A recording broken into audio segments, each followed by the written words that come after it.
கடவுள் ஏன் கல்லானான்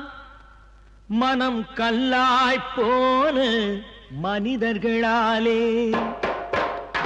கடவுள் ஏன் கல்லானான் மனம் கல்லாய்ப்போன மனிதர்களாலே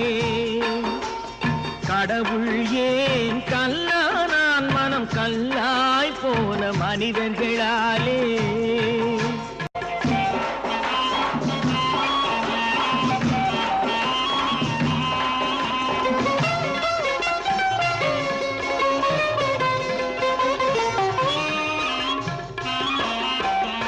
கொடுமையை கண்டவன் கண்ணை இழந்தான் அதை கோபித்து தடுத்தவன் சொல்லை இழந்தான் கொடுமையை கண்டவன் கண்ணை இழந்தான் அதை கோபித்து தடுத்தவன் சொல்லை இழந்தான்